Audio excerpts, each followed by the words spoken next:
On est chez Pepco avec notre ami Luc qui nous reçoit, le CEO de Pepco. Bonjour Luc. Bonjour. Merci d'accepter notre invitation. Luc qui voyage souvent entre l'Ontario et le Québec. Là, on va parler de l'entreprise Pepco qui est une entreprise, évidemment, qui est familiale. On va parler des origines surtout. Oui, donc on est une entreprise familiale de deuxième génération. Mon père l'a commencé là, en 1986, OK. où il était livreur pour M. Lacroix. Et puis, il a acheté l'entreprise, et puis de là, a grandi l'entreprise là, dans l'Ontario, maintenant au Québec, et puis on est rendu aussi en Atlantique, dans l'Est. Donc, ça évolue énormément. On va parler de ce que l'on fait chez Pepco, pour ceux qui se posent la question. On travaille au niveau de l'huile, évidemment. Oui. Donc, nous, on est un distributeur d'énergie. Nous autres, on se voit peut-être pas nécessairement comme un livreur d'huile, mais une compagnie d'énergie. Donc, on fait les produits pétroliers, aussi dans le renouvelable pour les granules de bois. On fait aussi les lubrifiants, donc tout ce qui est huile moteur hydraulique, tout ce qui est lubrifiant, et les fournitures industrielles. Bien. Donc, dans la division fournitures industrielles, on fait de tout, à partir des produits nettoyants jusqu'aux vêtements de sécurité, les compresseurs, les outils, on fait vraiment de tout, là. Tout ce qu'une usine a besoin. Et on voit à quel point c'est diversifié, et ça s'est diversifié beaucoup, Luc, à travers les années, avec les nouvelles technologies aussi qui entrent dans la danse. Là. Oui. On est une compagnie qui adore la technologie. Je suis une personne qui adore la technologie, donc on l'incorpore dans tout ce qu'on fait. OK. La diversification est venue en 2007 avec la crise économique un peu, le ralentissement. Oui. Donc, moi, ça m'agaçait beaucoup d'avoir des camions à moitié pleins qui allaient chez nos clients. Donc, c'est fatigant pour un dirigeant. Hein? Oui.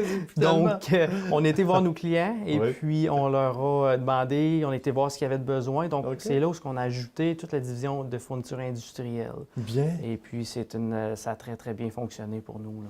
C'est ce que les entreprises dans votre secteur ou dans d'autres domaines ne doivent jamais oublier, Luc, c'est de se mettre à la place du client. Absolument. Moi, je pense que c'est pas un jeu de...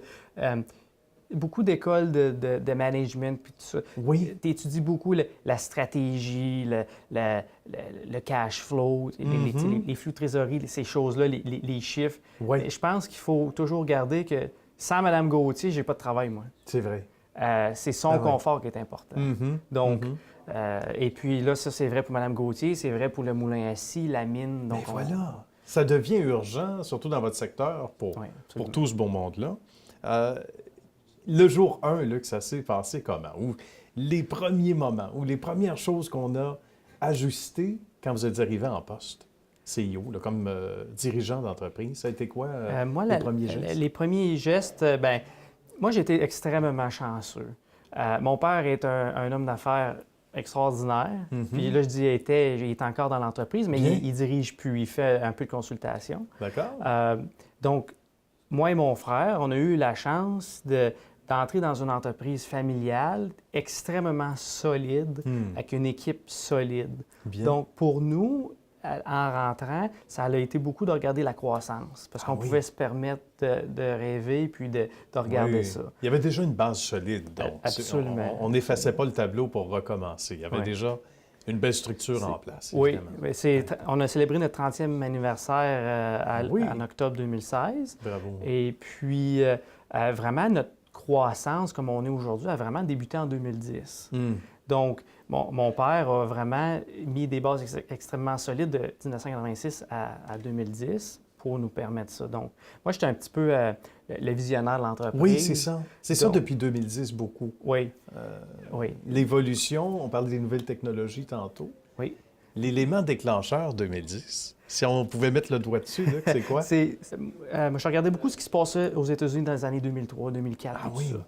À ce moment-là, dans l'énergie, tu avais les distributeurs qui avaient une grosse consolidation dans le marché. C'est vrai. Donc, nous, on a pris ça, puis on a mis une stratégie en place en partant de 2004 pour vraiment accélérer la croissance. Et être en avance au moment où on atteignait cette portière ou cette porte-là, on va le dire comme ça, là, dans le bon sens du terme. C'est ça. C'est extrêmement... Dans notre domaine, c'est tout dans le volume. Ça prend un volume pour avoir les coûts fixes, réduire tes coûts fixes par litre, puis tout ça. Bien oui, j'imagine. Moi, c'est extrêmement difficile pour une petite entreprise dans le pétrole présentement, avec les grosses variations de prix, puis tout ça,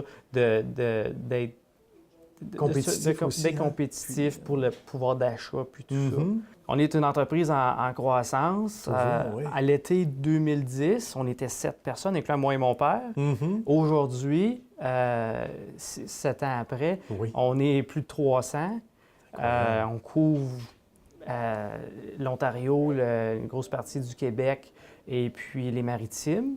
On a fait la liste là, du magazine Profit, donc les 500 entreprises en plus forte croissance au Canada, au rang 168, je crois. Donc, on est en train de gravir les échelons. Oui, donc on avance avec ça. Donc, c'est ça, mais ça paraît, de quelqu'un de l'externe, ça paraît de 2010 à 2017 comme la croissance, mais ça a été préparé sur une beaucoup plus longue période. Évidemment, on préparait le terrain dans les deux sens du terme bien avant. Qu'est-ce qui nous rend le plus heureux, Luc, dans votre position aujourd'hui, savoir que votre père est toujours là comme consultant, mais ce que vous avez réalisé depuis quand même très peu de temps, là, parce que c'est une croissance spectaculaire, qu'est-ce qui nous rend le plus fiers? L'équipe. Oui. Ça sonne un petit peu cliché, là, mais c'est 100% dans l'équipe. Avoir une belle équipe solide, qui se tient, qui avance. Pour être bien honnête, c'est eux qui font tout le travail. Moi, je dirige, j'apporte mon opinion, puis tout ça. Et le bon pif aussi pour dire, OK, pour on s'en va comme ça. L'opportunité. Mais après ça, dans l'exécution de tous les jours, c'est pas moi, c'est tous les gens qui le font. C'est ça qui est important. Puis ça qui est extrêmement fier aujourd'hui de pouvoir dire que nos membres d'équipe, parce qu'on n'a pas d'employés, tous nos membres d'équipe, on en a 300 avec le bien-être de leur famille puis les communautés qu'on vit dedans. Donc pour moi, ça, c'est la grosse partie. Mais c'est les gens qui sont très, très importants. Bien, Luc, ça a été un bonheur. Merci de nous avoir accueillis aujourd'hui chez Pepco. Bien, merci. Et bonne suite d'ascension et de succès. À bientôt. Merci.